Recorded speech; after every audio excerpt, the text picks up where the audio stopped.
What's up, family? Gerald the Bossman here. You're tuned into the Bossman Show on AM 1010, AM 1430, 1055 The King.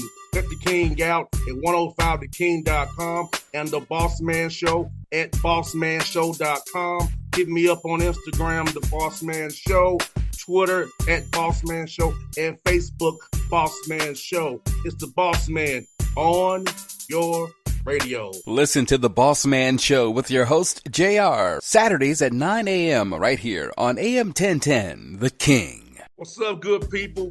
BetOnline is your number one source for all your betting needs. The latest odds, lines, and matchup reports for baseball, boxing, golf, and more. BetOnline continues to be the fastest and easiest way to place your wagers, including live betting and your favorite casino and card games available to play right from your phone. Head to the website or use your mobile device to sign up today and get in on the action. Remember to use your promo code BELIEVE, BLEAV, for your 50% welcome bonus on your first deposit. BetOnline, where the game starts. BS3 Network, changing the way you watch TV. Yes, BS3 Network, changing the way you watch TV, covering content and hot topics from A to Z, sports, music, society and culture, movie reviews, you name it, we have it. Check it out on bs3network.com or check us out on Roku, BS3 TV on Roku, as well as check out your favorite podcast on all podcast platforms or Spreaker.com/BS3 Network. You are now tuned to BS3 Network.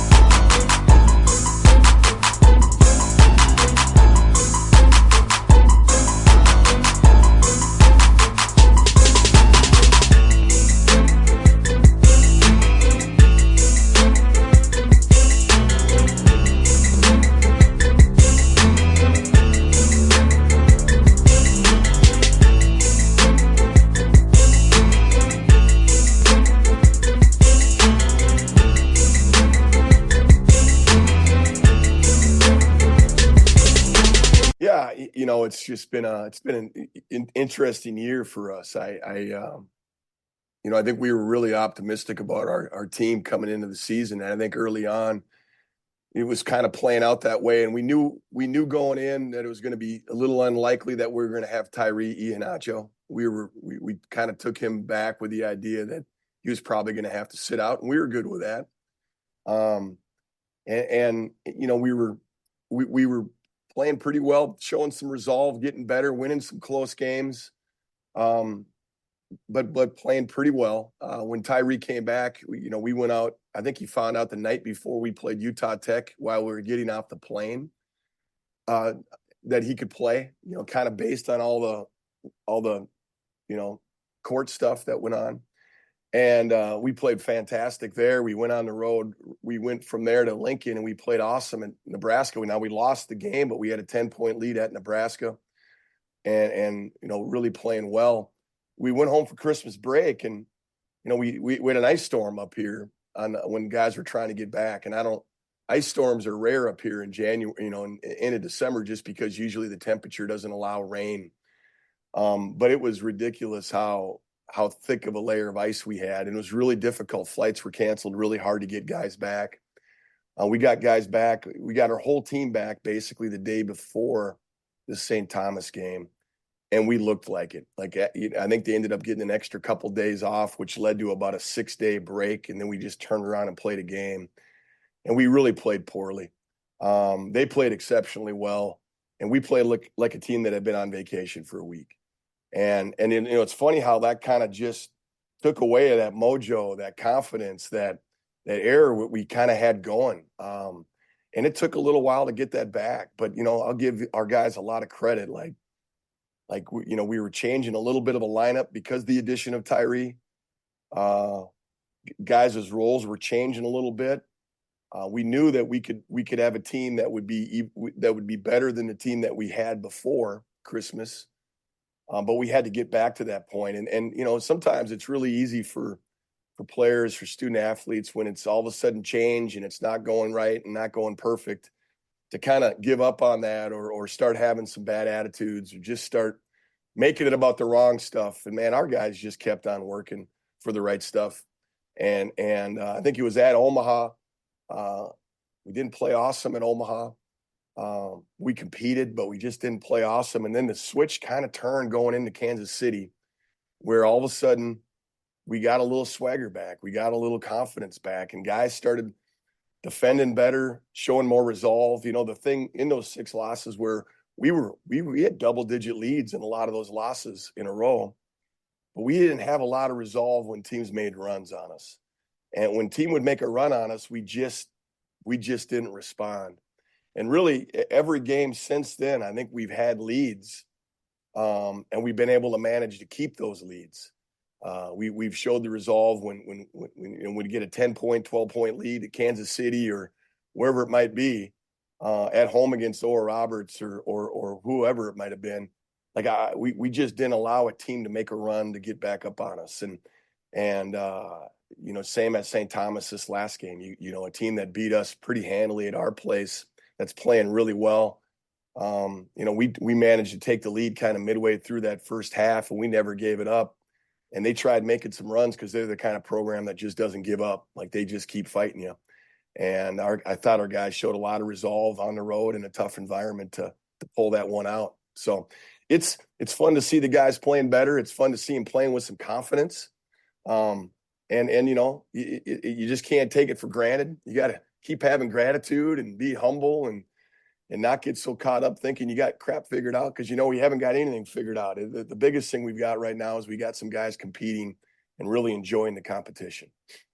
And coach, let's get coach about close games you play, because you and I both know you really can't put on the practice and produce the practice. You get to learn this with live action, with referees and crowds and another color against you. So try to get them to execute and be calm, clear, connected when it's getting crazy, or they're making a run at you, throwing a haymaker, went late pressure to execute the play you call, or the defensive call, whatever it is. Know your assignments, whether we hard ahead, we slipping, or we weaken, what we're doing defensively. To know that in that moment was most critical and crucial, and not fold. Yeah, we call it FIO, kind of figure it out. And in a sense, it's you like to think at practice, throughout practice, you're putting guys in situations where they've got to figure things out. It's really interesting. This last game, I think we were up 11 or 12 on St. Thomas, and they cut it down to 3 in a matter of about a minute and a half. And we didn't call a timeout. You kind of felt good about what we were doing. We just had a few things that maybe didn't break our way. But again, you have some trust in your guys, because you could call a timeout and you could give them. But at the end of the day, those are the guys on the floor. They're the ones seeing it, feeling it, having to go through it and make the decisions. So it's fun to see them respond. And it's boy, I tell you, what is that? It's experience. It's having belief in what we're doing, not just, because there's a lot of times you're playing a team a second time or there's enough film out now. Plays are plays, and sometimes they work, but it's what do you do after the play? You might put a quick entry in or a quick set in, and a lot of times that's going to get guarded, but what's going to happen after that? And then defensively, there's going to be breakdowns. There's going to be guys that get caught, out of position. So there's emergency help, emergency switch. There's rotations that take place. And what I was so impressed with our guys, the other night, was just their ability to FIO, just to figure it out. And we had switches, and they re-switched when they could. And there's just a lot of different things going on. And those are things that help you win games. And they're things that a lot of times they go a little bit unseen. I mean, I think we had Eli King down for 6 steals in that St. Thomas game. Now, I think they charted him for 4, but when we went back and watched it, he clearly had 6 steals. And so many of them were just being in the right spot, allowing his positioning to be so where he could have an impact on his man and the ball, and then still and maybe get a touch on it or get a deflection on it. And it's things like that where you're so connected and engaged with what's going on away from the ball that you're really making an impact and changing the game. And, 6 steals changes the game. A few of those went out to run out. I mean, I think he had 2 run out dunks on him. And so it's just, those are things on the defensive side that you can't measure that. And as a coach, you can do your job. And as a staff, we do our job preparation wise, but it's players out there making plays, man. And it's, as a coach, sometimes you get too much credit when you win and you get too much credit when you lose. And at the end of the day, it's the guys on the floor that really have the largest impact. And I've been really proud of the guys and resilience and resolve we've shown. And that's something we've been good at here. That stretch we weren't, but going into that stretch and coming out of that stretch where we lost some games in a row, they were really good at that resolve and making those kind of plays in those environments. So it's, hopefully we can keep that going. And Coach, I know you had some tough years during that COVID years, man, and then your guys bounced back. So talk about the administration just thinking behind you. Because in this business we live in, they'll just let you go quickly. But your administration let you get through those 3 rough COVID years and look at the payoff this year now with the talent you have on your roster, players on your roster. Talk about that piece of it, having support and understanding of what the situation was during those COVID years. Well, it's I'm telling you, like I've said this so many different times to people, like our administration, and it starts with our athletic director, Bill Chaves, but our president, Andy Armacost. College athletics is going through a lot of change, and what's been awesome is they've really recognized that in the last 3 years, like we've accelerated almost 20 years in this profession when it comes to what's going on. I think a lot of times when you're in a leadership position like they are, or like any of us can be, the ability to kind of, stay the calm, kind of be the calm in the storm and not be so high and so low, but really look at things with great perspective. And we're really fortunate here with our leadership and our administration here. And then the work they're putting in around the scenes, behind the scenes to improve through, the times that we're in right now with collectives and NILs and different things. Like here in North Dakota, we're trying to find our niche to how we fit in those things because we're not a Power 5, right? We're a mid-major university in the Summit League. We're also Division I hockey in the NCHC, which are hockey teams, one of the top. I think they're number 1 or right around there in the country right now. And then our football team's in a different league in the Valley. So like we've got several different leagues just here at the University of North Dakota that our administrative team has to work with. And so throughout COVID, you're dealing with those things and different rules and regulations. And then you're coming off of that. And then you've also got all the different things going on our campus with your own sports teams. And athletics is tough and people get fired. And that's the reality of it. Good coaches get fired. I'm really blessed that we've got an administrative team that kind of saw, through a lot of things that, hey, we've had a difficult stretch. We've lost some guys throughout the portal. We've gained some guys throughout the portal. I think we're trying to find our niche a little bit of how we have to do it here. But I think they also see the work we're putting in. There hasn't been a lot of craziness in our program. I think we've managed to really keep it balanced and keep it moving forward through those times. But man, they were tough. There's no doubt. And honestly, like you can't let up or can't think you've got it figured out because we don't. Another 6-game losing streak can come just like that if you kind of let up off the gas. And I'm grateful. I'm thankful for the people we have here at UND because we've got some awesome people. We're excited about what's to come and what's happening up here at the University of North Dakota because it's an awesome place, great facilities, awesome people, and I think they've really shown, hey, we've got your back. But there's a responsibility for us that, if it ever comes to the point where it doesn't happen here for us down the road, I know this, I will have gotten all the support. We will have gotten all the support we need to help ourselves be successful here. So we just got to keep pushing forward and keep trying to, keep trying to figure it out. And that's what we're working to do right now. No doubt, Coach. No doubt, man. And for you, Coach, How cool was it to go on the road and in non-league get wins at a Utah Tech, at a WAC school, or Pacific, or WCC school, which they were probably right above the Summit League? So how cool was that to go on the road with your team in non-league play and just get those wins out there and show your team you can go on the road and win tough environments and tough games? I think you said it. I think just, getting – because we talk a lot about it's not who, where, when we play. It's how you play. You're going to have road games. You're going to have home games. You're going to have neutral court games. I think times people get wrapped up in where you're playing. So we really try to get the focus. It's not who and where and when, man. It's how we show up. And getting that win at Pacific. And at that time, Pacific had returned a lot of guys from the year before. And I know they've kind of had some struggles, but that was a team that went in and won a Pac-12 game right out of the gate. Pacific did. So that was a really good win for us. And I just got a lot of respect for the coaches at Utah Tech and what they do. And I know they've had a lot of turnover, but we went out there and just played awesome at their place. And it's great road wins. And anytime you can get on the road and get a win, it's awesome. But, again, these conference road games are, to go into Kansas City and get a win there, I got so much respect there for those guys. And you gotta go in there like a grown man. Otherwise, you're going to get sent home like a little kid because they play very hard and they get after you on the glass. And the team like St. Thomas just hasn't lost much at their place. I think they got beaten overtime on a last-second shot by South Dakota State. But outside of that, they don't lose it. They haven't lost much at their house this year. So to go get those wins in conference play are great for us. And it puts us in a position where maybe we can be playing for something here down this stretch. But next up, USD down at South Dakota. And I know they're going to be ready to play. And we've got an awesome opportunity with that game and to try to keep this thing going. And Coach is going to make you laugh.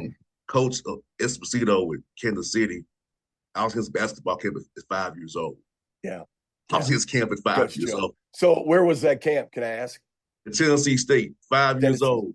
Because Anthony Mason was there, Carlos Rogers was there, Monty Wilson. So I've known Coach Joe since I was 5 years old. And I tell him, that was my camper. Look how he is now.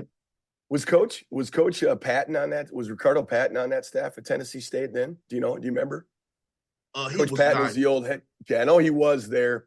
I think he left maybe for Colorado by that time. But yeah, okay. I worked with Coach P at Colorado, and I know he was out at Tennessee State for a short time too. So Coach Joe was up at Minnesota. I mean, I grew up in Minnesota, so I've always kind of followed the Gophers. And Coach Joe was with Tubby over at with Minnesota as well. So that man's been around a few years now. He's been around.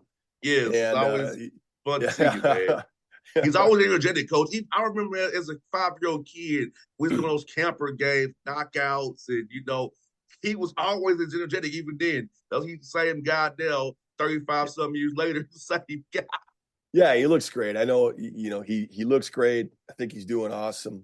Coach Menzies is a terrific human being. Like what's fun about a profession that we're in is the people you meet kind of throughout it. There's so many awesome people in this career, in this college basketball world. There's just so many awesome people that you get a chance to meet and be around.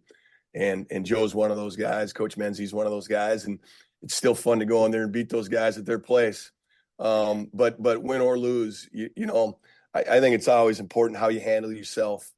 And it says a lot about who you are when you win and who you are when you lose. And man, the great human beings down there, and they're building it.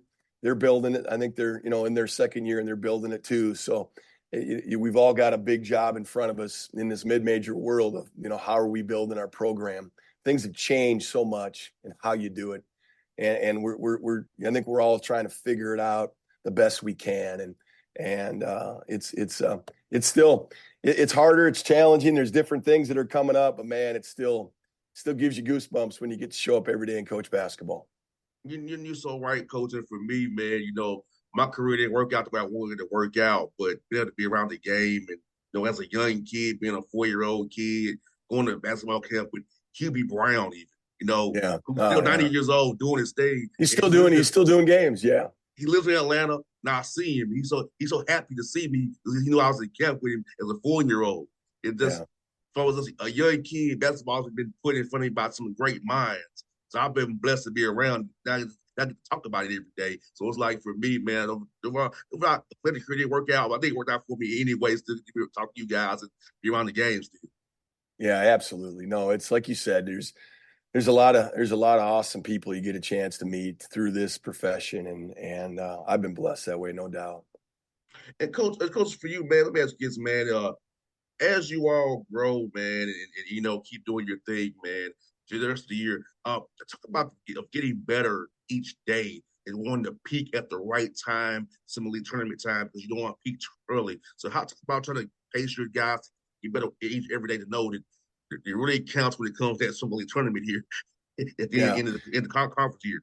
Boy, that's $1 million question, isn't it? I think, what's too much, what's enough. I think a lot of it is kind of how you work, how you communicate and work with your guys throughout the ups and downs. You can lose a team as quickly, in a day, depending on kind of how you come about and bring your day as a coach. So I think it's really important, as the head coach to kind of keep a demeanor that's a little more consistent with what you do and some balance to it. Right now from a practice standpoint, we had Sunday off.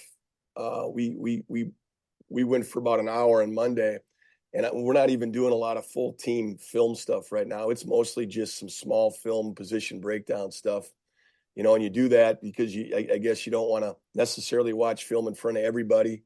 So you're trying to do it in a little bit more private manner with players, so they can kind of see it without having everybody see it with them.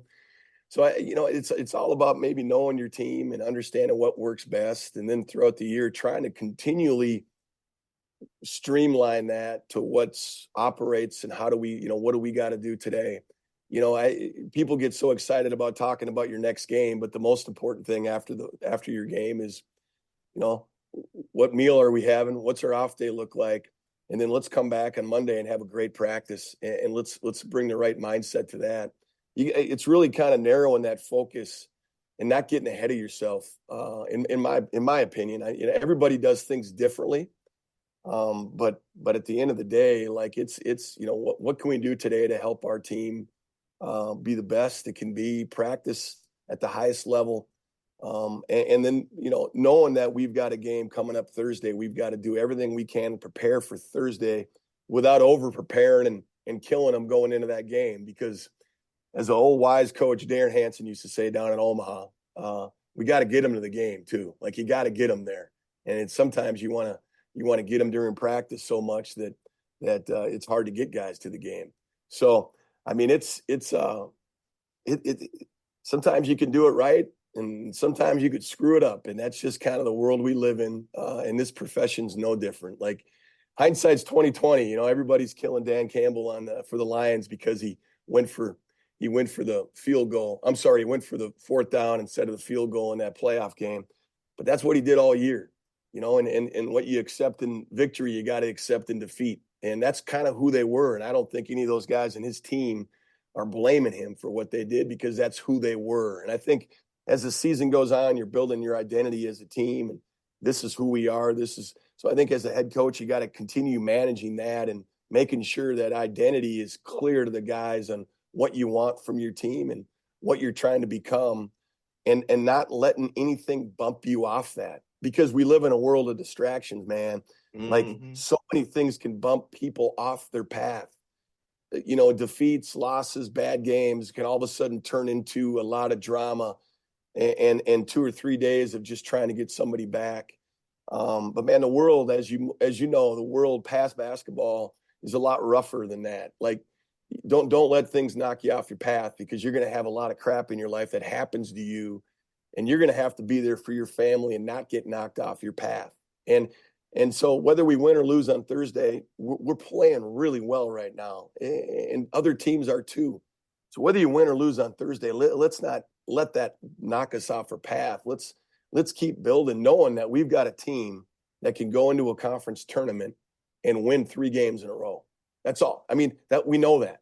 And so why would we screw that up by being selfish or complaining about stuff just because it isn't going my way or our way at a certain moment? So I think there's a lot of things you're juggling. There's a lot of things these 18 to 22-year-olds are juggling around them right now.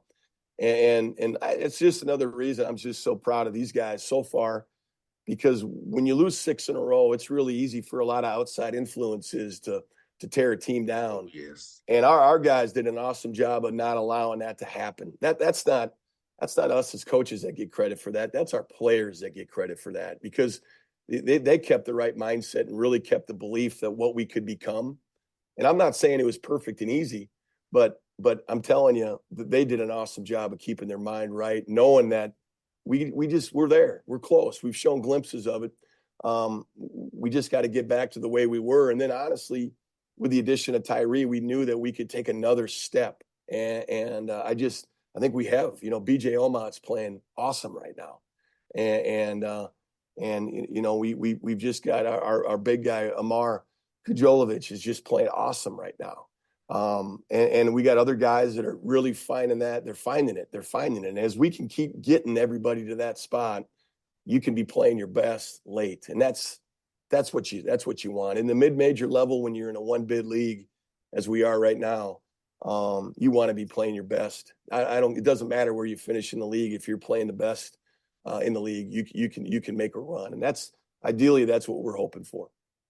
Sounds good, Coach. Now, I hope we're talking again in March, Coach, when you've made that big run. Yeah. And we can celebrate that again. We're going to claim that down, Coach. So, good to see you this time and talking to you. Well, on the phone, man. We got to do it again in March, hopefully, after you've made that run, Coach. We'll be looking for you again down the road, Coach. Well, hey, listen, I got my stocking hat on, but it's too dang hot. It's still 30-something up here, so it's too hot for me to be wearing this all day like you are. But I hope you guys warm up down there, right? Y'all need to toughen up a little bit more. All right. Thanks for having me. I really appreciate it. Thanks, Coach. It was fun chat with you again, man. Thanks. Take care. All right. Bye-bye. BS3 Network. Changing the way you watch TV. Yes, BS3 Network, changing the way you watch TV, covering content and hot topics from A to Z, sports, music, society and culture, movie reviews. You name it, we have it. Check it out on bs3network.com or check us out on Roku, BS3 TV on Roku, as well as check out your favorite podcast on all podcast platforms or Spreaker.com/BS3 Network. You are now tuned to BS3 Network. What's up, good people? Bet Online is your number one source for all your betting needs. The latest odds, lines, and matchup reports for baseball, boxing, golf, and more. Bet Online continues to be the fastest and easiest way to place your wagers, including live betting and your favorite casino and card games available to play right from your phone. Head to the website or use your mobile device to sign up today and get in on the action. Remember to use your promo code BELIEVE, BLEAV, for your 50% welcome bonus on your first deposit. Bet Online, where the game starts. What's up, family? Jared the Bossman here. You're tuned into the Bossman Show on AM 1010, AM 1430, 1055 The King.